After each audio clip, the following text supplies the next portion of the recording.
캐나다의 3월 소비자 물가지수가 31년 만에 최대 폭으로 올랐습니다. 지난달 캐나다의 소비자 물가지수는 지난해 같은 달보다 6.7% 급등했습니다. 이는 전문가들의 예상을 웃도는 수준으로 지난 2월 5.7%와 비교해도 크게 올라 1991년 1월 이후 가장 큰 폭의 월간 상승률을 기록했습니다. 캐나다의 인플레이션 심화는 러시아의 우크라이나 침공 여파가 본격 반영된 것으로 3월 휘발유 가격은 전달보다 11.8%, 지난해 같은 달보다 무려 40%가 급등했습니다.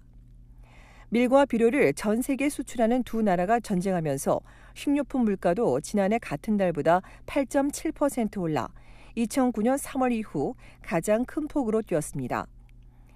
달걀 가격은 8.5% 치솟아 1983년 이후 40여 년 만에 가장 많이 올랐고 파스타 18%, 버터 16%, 시리얼 12%, 우유도 7.7% 비싸졌으며 외식비도 5.4% 올랐습니다.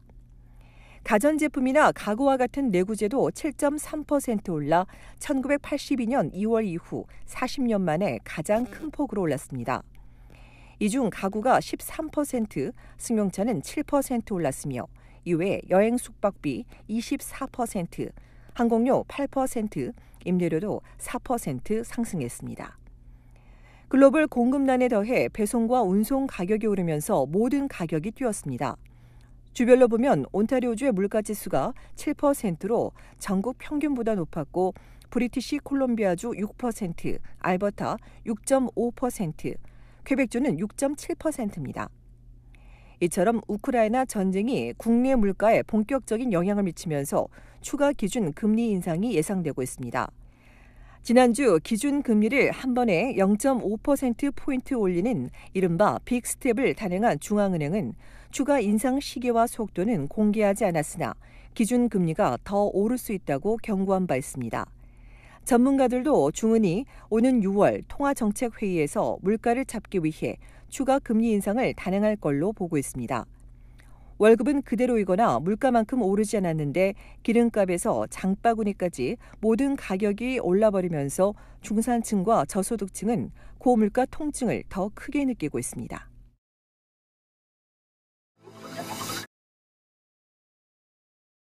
온타리오주 정부가 주택 입찰 가격을 공개하도록 법안을 개정할 방침입니다. 비공개 입찰인 탓에 복수 오퍼 경쟁이 붙으면서 집값 상승으로 이어지고 있기 때문입니다. 복수 오퍼가 아닌 경우에도 이런 사실을 알 수 없는 구매자는 중개인의 말만 믿고 가격을 올릴 수밖에 없는 실정입니다. 이에 정부가 잘못된 업계 관행을 바로잡기 위한 방안으로 공개 입찰로 전환하는 법안을 개정할 계획입니다. 다만 판매자가 동의해야 가능하기 때문에 얼마나 실효성이 있을지는 미지수입니다. 정부는 구매자에게 투명한 정보를 알리는 것이라고 강조하고 있지만 아직까지 공개되는 정보 수준이나 또 얼마나 많은 판매자가 동참할지는 명확치 않은 상황입니다.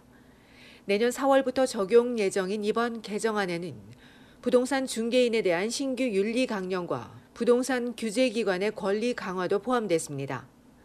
앞서 지난달 연방정부도 새 예산안을 통해 비공개 입찰을 금지하는 방안을 마련할 것이라고 밝힌 바 있습니다. 이에 캐나다 부동산협회도 올 여름쯤 전국 일부 지역을 대상으로 공개 시스템을 시범 운영할 계획이라고 최근 발표했습니다. 한편 온타리오주 광역 토론토의 집값이 올해도 계속 상승할 거란 전망이 나왔습니다. 로열 르페이지는 기준금리 인상에도 불구하고 1분기 광역 토론토의 집값이 상승했다며 올해 말까지 15% 올라 평균 거래 가격이 130만 달러에 달할 것이라고 예상했습니다.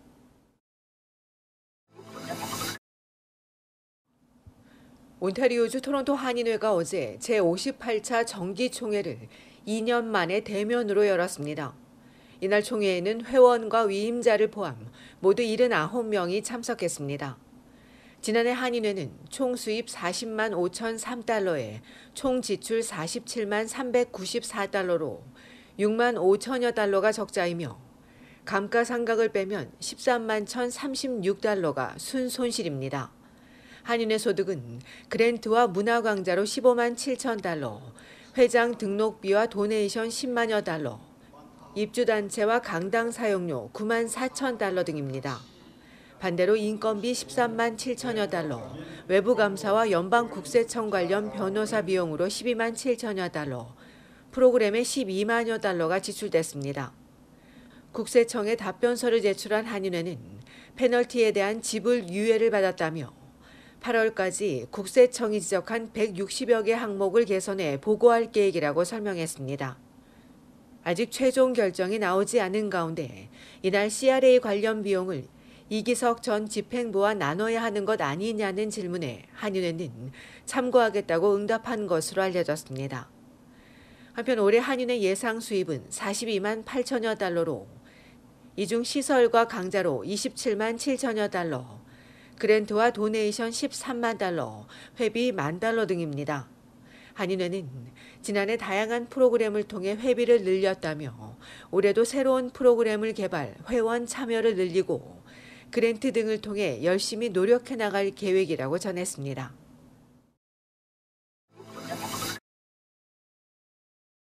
오는 6월 2일 온타리오주 선거를 앞두고 한인 정치인들이 본격적인 재선 캠페인 시작을 알리고 있습니다. 조성준 노인 및 장애인 복지부 장관은 오는 토요일 오전 11시 스카보로 선거운동 사무소를 개소합니다. 리본 커팅과 연설은 12시부터 진행되고 이외에 바베큐와 팝콘, 솜사탕이 제공되며 페이스 페인팅과 미술 등 아이들이 즐길 수 있는 자리도 마련됩니다. 조 장관 측은 캐나다 한인으로 유일하게 30년 동안 토론토와 온주를 위해 일한 조 장관의 연임을 기원하는 행사에 많은 한인들의 참석을 요청했습니다. 조성훈 교통부 부장관은 다음 달 6일 오후 5시 반부터 범동포 후원 행사를 개최합니다. 조성훈 후원에는 조 부장관이 이번 총선에서 재선에 성공해 동포 사회에 기여할 수 있도록 많은 격려와 성원을 부탁한다고 전했습니다. 초선임에도 주류 정계에서 맹활약하고 있는 조 부장관은 앞서 이달 초 한인사회 원로를 중심으로 후원회를 결성하고 한 차례 모임을 가진 바 있습니다.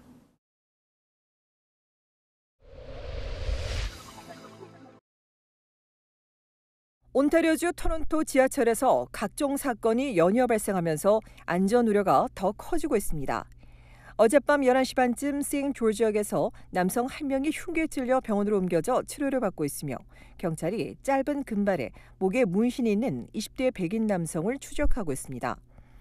앞서 지난주 화요일 밤 9시 15분엔 놀스옥의 파이오니아 빌리지역 승강장에서 피해자의 목을 졸라 의식을 잃게 한 뒤 소지품을 챙겨 달아나는 사건도 있었습니다. 이 사건의 용의자는 당시 검은색 놀스페이스 자켓에 검은색 바지를 입은 남성으로 이 용의자 이미지를 공개한 경찰은 시민들의 제보를 요청했습니다. 최근 발생한 묻지마 밀치기 사건으로 승객들의 불안이 가중되는 가운데 지난달엔 쉘본 지하철역에서 캐나다에 온 지 얼마 되지 않은 21세 해외 유학생이 총에 맞고 숨지는 사건도 발생한 바 있습니다.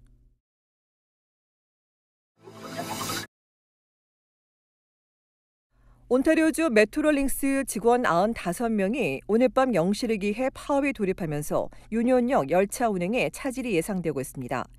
신호체계와 통신 유지 관리, 열차 제어 등의 중요한 역할을 맡고 있는 이들은 사측과의 단체 협상이 타결에 이르지 못하자 오늘 자정부터 파업을 시작했습니다. 이를 대비해 매니저와 슈퍼바이저, 직원들을 현장에 파견한 메트로링스 측은 파업 첫날이나 오전엔 고 열차나 공항 열차 운행이 취소되거나 지연되지는 않았으나 파업이 장기화되면 대체 직원 수가 적기 때문에 차질이 예상된다고 지적했습니다. 이에 따라 메트로링스를 이용하는 승객들은 최신의 운행 일정 등을 확인한 뒤 이용할 것을 당부했습니다. 2019년 이후 단체 협상이 체결되지 않은 이들은 지난해 9월 사측이 제시한 잠정 합의안과 관련해 임금 인상을 두고 해결점을 찾지 못하는 것으로 알려졌습니다.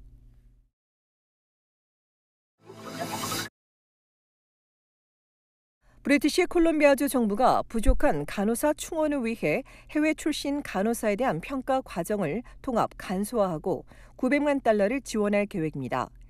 정부는 개정 첫 해 약 1,500명에게 학자 보조금을 지원할 계획이라며 이들이 신속한 면허 취득을 할 수 있도록 새로운 시스템을 구축할 계획이라고 전했습니다.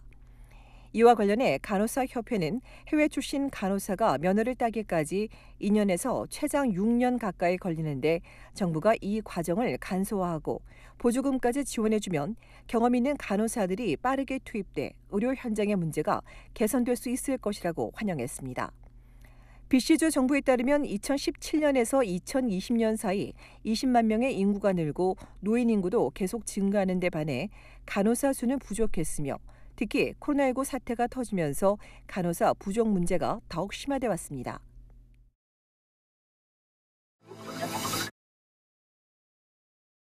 차량 공유 서비스 회사인 우버 캐나다가 오는 금요일부터 운전자와 승객에 대한 마스크 착용 의무를 공식 해제합니다.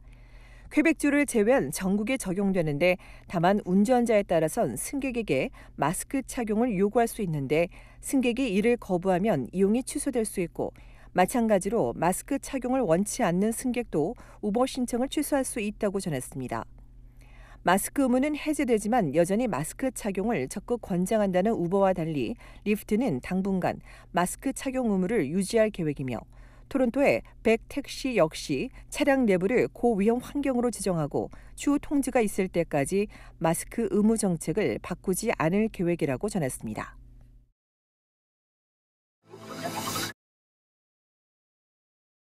캐나다 정부가 우크라이나에 중화기를 제공한다고 밝혔습니다. 어제 오후 저스틴 트루도 연방 총리는 최근 볼로디미르 젤렌스키 우크라이나 대통령이 직접 중화기 지원을 요청해 왔다며 그들이 가장 절실하게 필요한 것에 대해 캐나다는 빠르게 대응할 것이라고 설명하며 구체적인 지원 내용에 대해선 수일 안에 공개할 것이라고 덧붙였습니다. 이외에도 연방정부는 러시아 블라디미르 푸틴 대통령의 두 딸과 러시아 외무장관의 부인과 딸 등 러시아 정부 관련 인사 14명에 대해 추가 제재를 시행키로 했습니다. 캐나다에 앞서 미국과 영국은 이달 초 푸틴 대통령의 두 딸에 대해 제재 조치를 취한 바 있습니다.